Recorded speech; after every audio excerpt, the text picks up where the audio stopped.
আসসালামু আলাইকুম রহমতুল্লাহি ওবারাকাতুহু। দর্শক সকলে কেমন আছেন? আজকে আপনাদের কয়েকটি বিষয় ইনশাআল্লাহ জানাবো।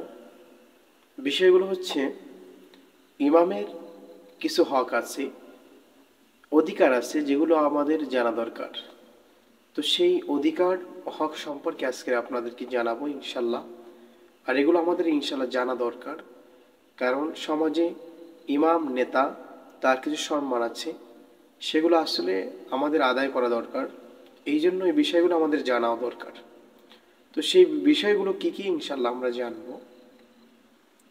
এক নম্বর হচ্ছে, যত যোগ্য বুজুর্গই হোক না কেন, ইমামের অনুমতি ছাড়া তার জায়গায় দাঁড়িয়ে কারো ইমামতি করার অধিকার নেই। ইমাম কাউকে অনুমতি দিলে সেটা হচ্ছে ভিন্ন কথা।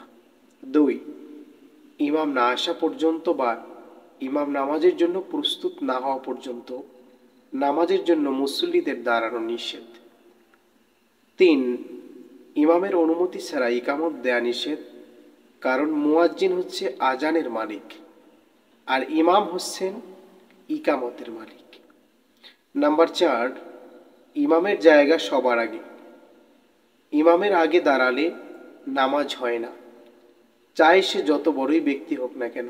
হ্যাঁ, মারা গেলে ইমামের সামনে যেতে পারে, যেমন জানাজা। 5, জ্ঞানী ও সম্ভ্রান্ত ব্যক্তিরা বডিগার্ড হিসাবে ইমামের নিকটবর্তী দাঁড়াবে, যাতে ইমামের কোনো অসুবিধা হলে তারা সলভ করতে পারে।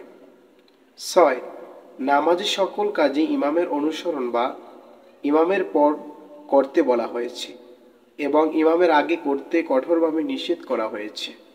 7, সালাতুল খাউফে মুক্তাদি পরিবর্তন হয়, ইমাম নয়।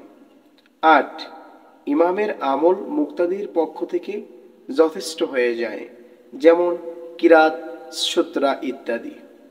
9, ইমামের সেজদায় সাহু করলে মুক্তাদিরও করতে হয়, তাদের ভুল হোক বা না হোক। পক্ষান্তরে মুক্তাদির ভুলের কারণে ইমামের কিছুই করতে হয় না। 10, ইমামের নামাজ নষ্ট হলে মুক্তাদিরও নামাজ নষ্ট হয়ে যায়, কিন্তু মুক্তাদির নামাজ যদি নষ্ট হয়, ইমামের নামাজে কোনো সমস্যাই হয় না। তাই ইমামের কদর করুন সর্ব জায়গায়। যেই স্থানটা তিনি প্রাপ্য, তাকে সেই স্থানে রাখাটাই আমাদের যথার্থতা। তাকে ইমাম হিসেবে আমাদের সম্মান দেওয়া উচিত। ইনশাল্লাহ আমরা এই বিষয়গুলো জানবো এবং তাকে সম্মান দেওয়ার চেষ্টা করব। আল্লাহ তাআলা আমাদেরকে তৌফিক দান করুন। আমিন।